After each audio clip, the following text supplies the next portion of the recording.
Good morning, ladies and gentlemen. I'd like to welcome you to County Court at Law Number 2 of Jefferson County, Texas. My name is Judge Terrence L. Holmes. I'm the presiding judge here. This morning, you were asked to come here for what is called an arraignment. And what the arraignment is an opportunity for the court to tell you what you've been charged with, what your rights are, and what the options that you have regarding your case. The case that you have in this court is classified as a misdemeanor case. Criminal cases are divided into felonies and misdemeanors. Your case is a misdemeanor case. The difference between a felony and a misdemeanor, felony cases are your more serious type of criminal cases, and your misdemeanor cases are referred to as your petty offense. Now, that does not mean that your misdemeanor is not serious, because it is still a serious offense. The range of punishment for a felony offense, for example, if you have a capital murder, you can get life or death. If you have a first-degree felony, the range of punishment is anywhere from 5 to 99 years to life, or you can get a fine up to $10,000. For a second-degree felony, the range of punishment is 2 to 20 years, fine up to $10,000. A third-degree felony is 2 to 10 years, fine up to $10,000. And a state jail felony range of punishment is 6 months to 2 years in the state jail, a fine up to $10,000. Now, for a misdemeanor case, you cannot be sent to the state penitentiary. Your punishment you can't be punished and be sent to the state penitentiary. However, you can be sent to the local county jail. Now, if you have a misdemeanor case in this court, your case is either Class A or Class B misdemeanor. Those are the type of cases that we normally handle here. Now, Class C misdemeanor offenses are the cases that are normally in the JP court or justice court or the municipal court, which is a city court. And their cases normally like a speeding ticket or some offense, which is classified as a Class C. The difference between the Class A, Class B, and the C, with a Class C offense, you can't be sent to the county jail. You can only be given a fine. Now, if you have a Class A or Class B misdemeanor, your range of punishment is anywhere from confinement in the county jail for a Class A misdemeanor, that is, from 0 days to a year, which is 365 days, or anywhere in between, or you could be given a fine from $0 to $4,000, or anywhere in between, or you could be given both such fine and confinement. If you have a Class B misdemeanor, the range of punishment is anywhere from 0 days in the county jail to a maximum of 180 days, which is 6 months, or anywhere in between. You could be given a fine from $0 to $2,000, or anywhere in between, or you could be given both such fine and confinement. Now, you may qualify for what we call probation. And basically what probation is, you will not be serving your time in jail while you're on probation. And so there are two types of probation. One type of probation is called deferred adjudicated probation. We call it it's unadjudicated probation. And the other type of probation is called adjudicated probation, which is regular probation. Now, the difference between the two, with the unadjudicated probation, it does not result in a conviction on your record. And if you successfully complete the unadjudicated probation, the case will be dismissed and you may qualify for what is called a non-disclosure. A non-disclosure basically means we can't disclose the fact that you were on deferred adjudication to the general public. Now, however, If you violate the terms and conditions of your deferred probation, the state may file a motion to revoke your unadjudicated probation. And if that happens, you'll be arrested, uh, uh, brought to jail. You'll be entitled to have a hearing. And at the hearing, if the court determines that you violated the terms and conditions of your deferred probation, then the court can revoke your probation. And if your probation is revoked, and if you get a conviction, obviously you cannot qualify for a non-disclosure. For the regular probation, or the adjudicated probation, it does result in a conviction on your record. However, if there's something that is called judicial clemency. And what that basically means is the court can set aside the conviction. Now, a couple of things has to happen for that, in order for you to qualify for the judicial clemency. First of all, you have to successfully complete your probation. Next, there cannot be any more time left on the probation, and probation has to expire. And then you have to be successfully discharged off of the probation. And if those things happen, then the court can allow you to withdraw your plea of either guilty or no contest. And any complaint, affidavit, or information that has been filed against you will be dismissed, and you will be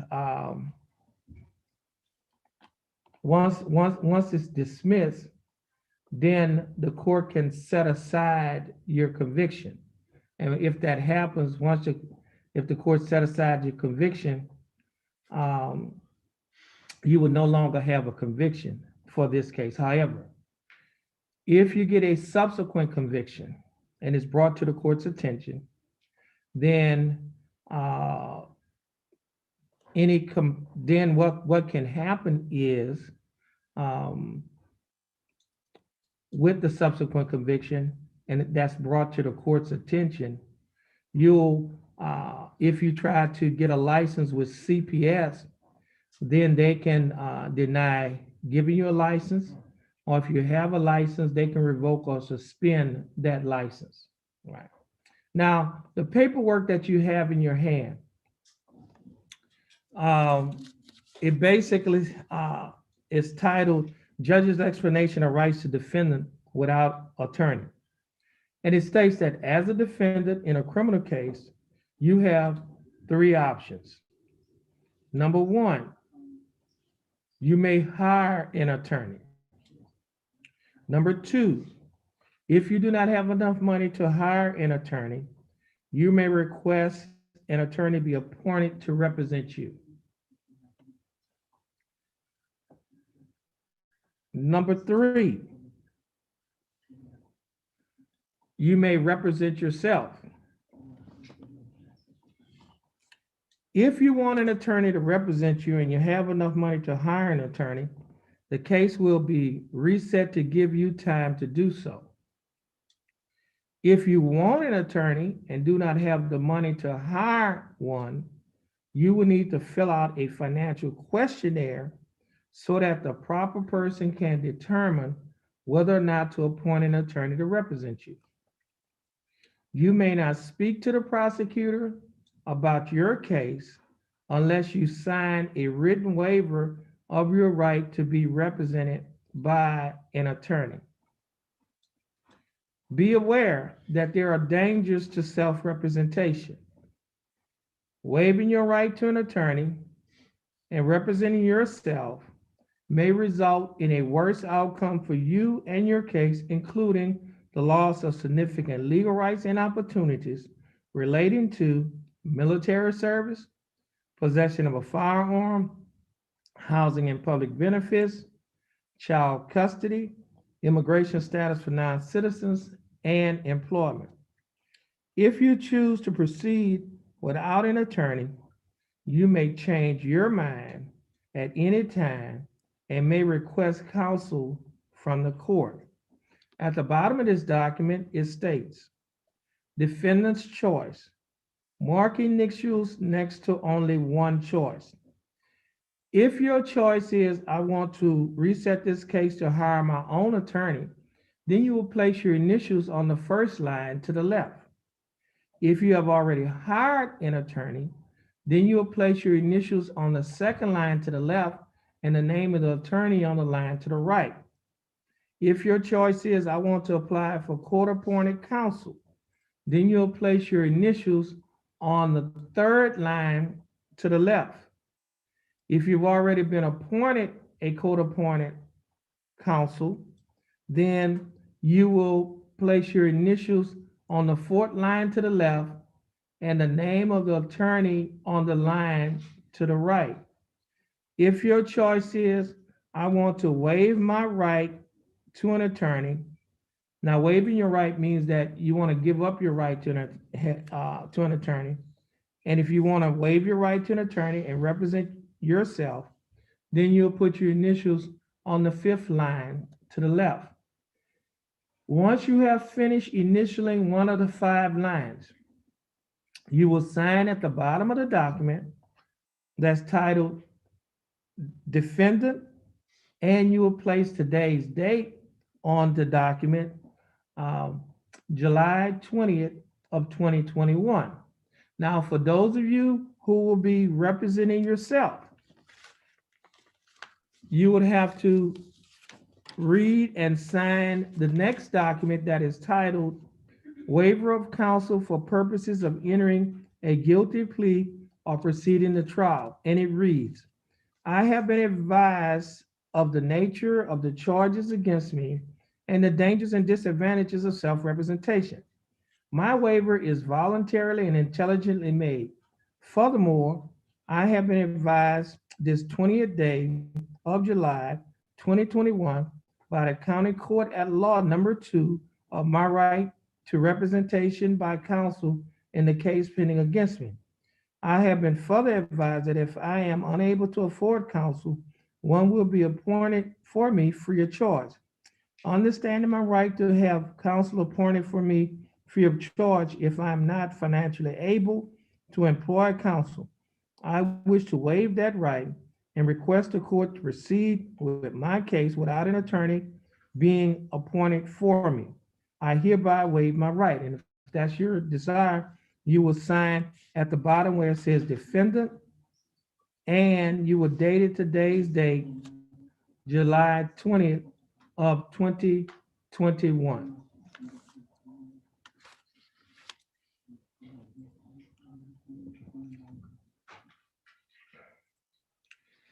Now, you also have a right to have a trial by jury.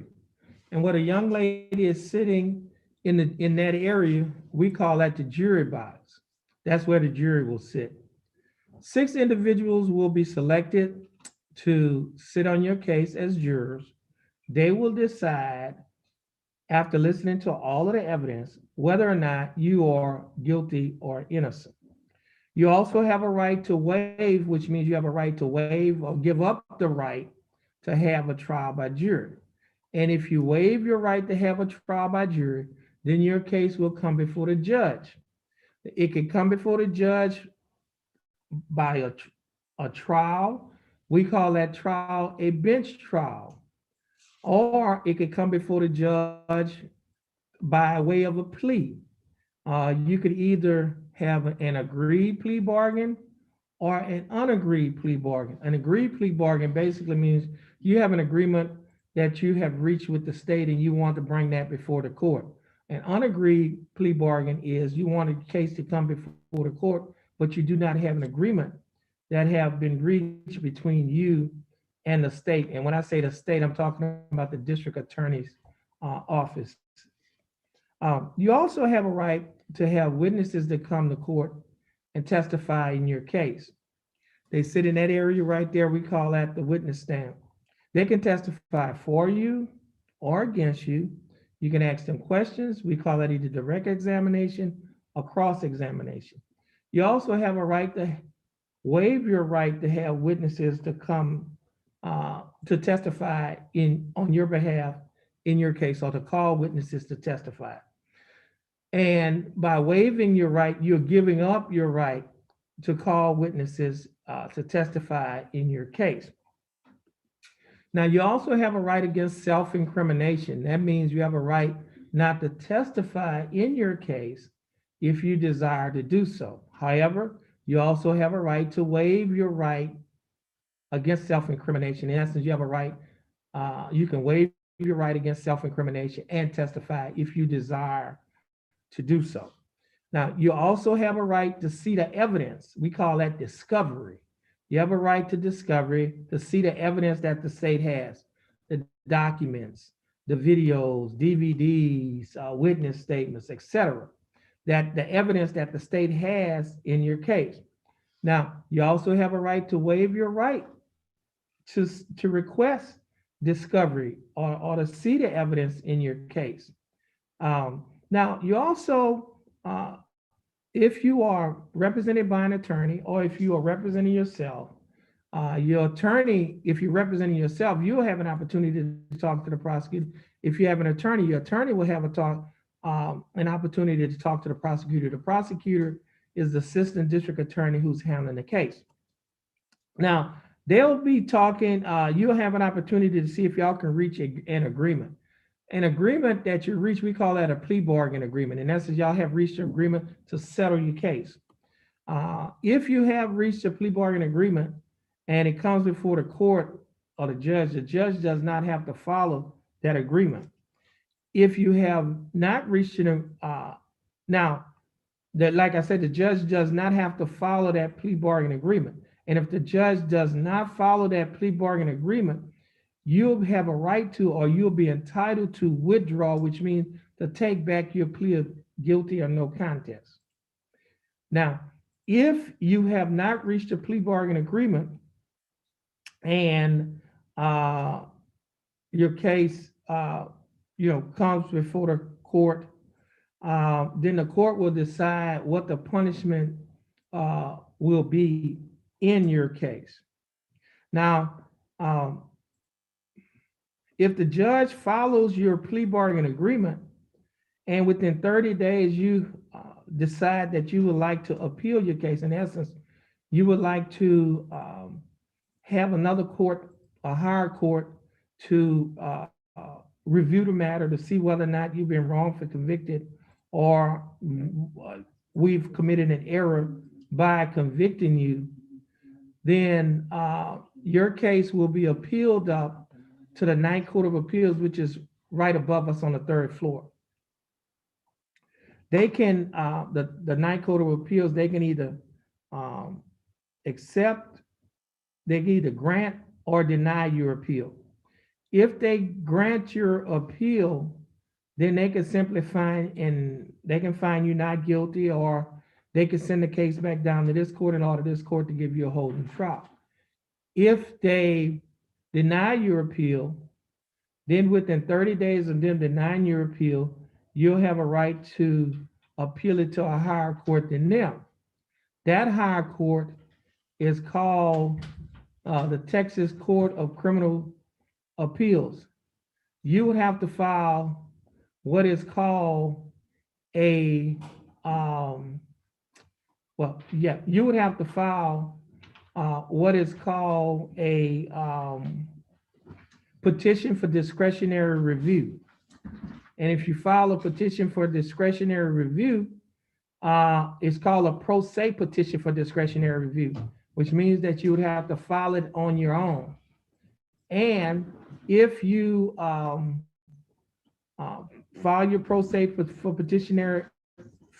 discretionary review with the Texas Court of Criminal Appeals, which is the highest criminal court in the state of Texas, they could either grant it or deny it.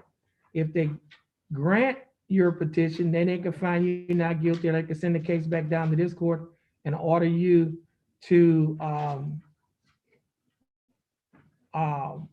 order this court to give you a whole new trial. If they deny your petition for discretionary review, at that point, your conviction will stand. Now, Jefferson County, let's do this here.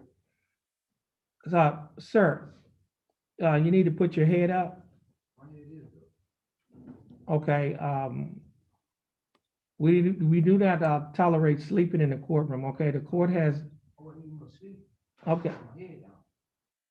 You said your head was up just a little while ago when I told you it was down. Now you said you put your head down. That's down, right? We just ask everyone to please abide by the rules of the court, okay? And if anyone does not abide by the rules of the court, they can be held in what we call contempt of court. And if you're held in contempt of court, you can be sent to the local county jail for violating any of the rules in the court. Do you understand that? Okay, thank you. Okay, so, everyone here have been arrested. Those of you who have cases, you've already been arrested on your case. And every day that you spent in jail can be used as credit toward your punishment.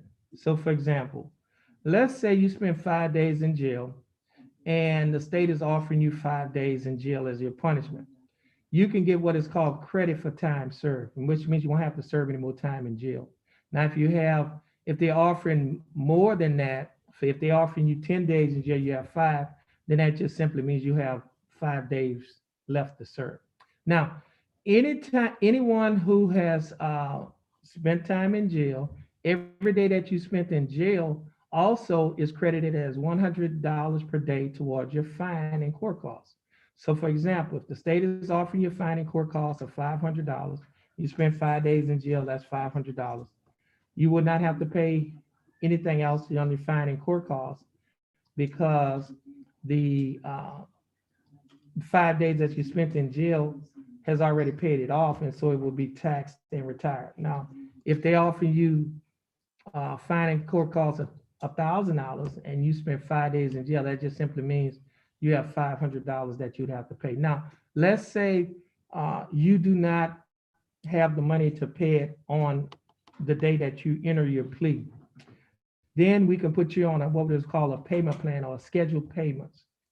Now, if you cannot pay it off at all, then we can convert your fine and court costs to community service. In essence, you can work off your fine and court costs, and you get $12.50 per hour credited toward your fine and court costs. So if you work an 8-hour day, that's $100 that will go toward your fine and court costs. Now, Jefferson County has a program that is called the pretrial diversion. And if you haven't been in trouble before with the pretrial diversion program, if you get into the program, they will dismiss your case and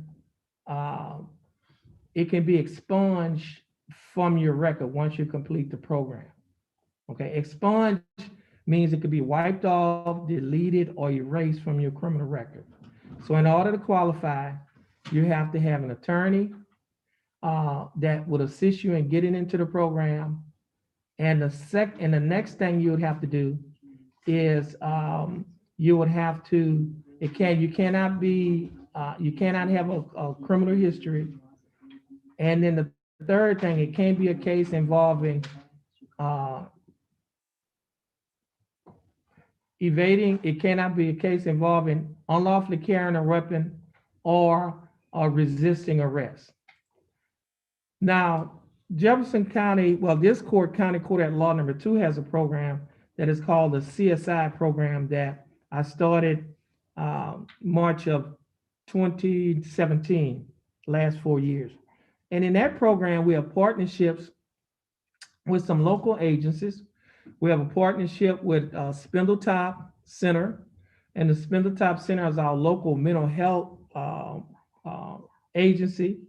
And they also have a program that is called ATAR, which is Addiction Treatment and Recovery Program. It's a drug and alcohol recovery program. We also have a partnership with the Golden Triangle Empowerment Center, who has a partnership with Lamar University. Lamar University has a program that is called CICE, and it stands for Center for Innovation, Commercialization, and Entrepreneurship. And that simply means that that program is a job training and a job placement program. Now, with Spindletop, Spindletop can do private interviews. They can do assessments and treatment plans, either outpatient or inpatient, for anyone who have some mental health issues. Um, those issues could be depression, anxiety, post-traumatic stress, bipolar, uh, uh, paranoid schizophrenia. So a whole host of mental uh, uh, illnesses. They can address those. Now, with the drug and alcohol component of ATAR, as well as OZAR, which is a local mental health authority, they can do interviews, screenings, and they can develop a treatment plan, either outpatient or inpatient as well. And they can deal with alcohol or drug abuse issues.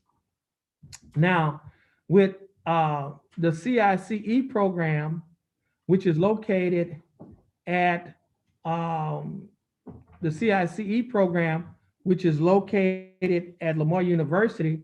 Lamar University has a job training program in the hotel industry, the shipping industry, and the chemical industry. And you can get trained in any one of those areas, and they will also assist you with getting a job in the areas that you're trained in. If you do not have your high school diploma, they also have a program where they can assist you or help you to get your GED. Now, all of those programs that I just spoke of through our partnerships, all of those programs are free. It does not cost you or the county anything to get into the program. And uh, all of those programs that I just mentioned can also be used as community service towards your case. So, for example, I tell people this all the time: you could kill three birds with one stone. And what do I mean by that? Is if you have a fine and court costs, but you can't pay it, that's one thing. We convert it to community service.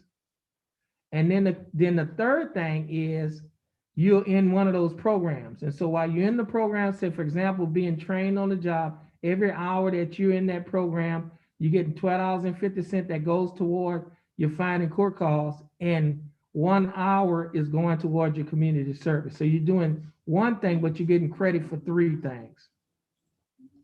So the other thing is with our programs, our CSI program is designed to address the issue of recidivism. Recidivism means um, to address issues of people committing crimes over and over. And the way we address that issue is by, what we do is basically we don't arrest the problem, we address the problem. And we just try to make Jefferson County a safer place for all of us to live, work, go to school, raise our children, go to church. And the program is designed to produce productive people. If we produce productive people, for the most part, productive people do not commit crimes. So county court at law number 2, we don't have court as usual, we have unusual court.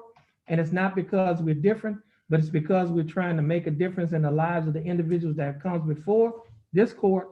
And we're trying to make a difference in the community in which we live, which is Jefferson County, Texas. Now, as I said earlier, we do not just arrest the problem, we address the problem. Uh, so we have someone here from Spindletop. She's going to come forward. She's going to speak to you and give you a little information about the Spindletop program. You're welcome. Good morning, everybody. My name is Shelby. I'm a mental health professional with Spindletop. As Judge Holmes was saying, I'm here to just see how I can help anybody that has any questions about receiving mental health treatment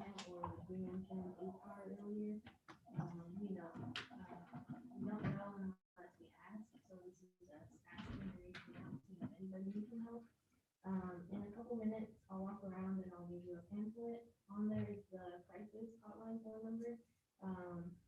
That can be utilized at different times when you're in crisis out in the community. Someone can come and talk to you, or, you could give it to family members, to friends. If anybody was interested in receiving services with Spindletop, that's something I could definitely make happen today. I can schedule you an appointment and then we can get to it. Okay, thanks a lot. Now, ladies and gentlemen, the paperwork that has just been handed out, that was handed out to you earlier, we're going to pick that paperwork up. And once we pick the paperwork up, it's going to take us a few minutes to put you into different groups. And then what we're going to do, we're going to call your name one at a time. Okay? So at this time, we'll be in recess to give us an opportunity to pick up the paperwork from each and every one.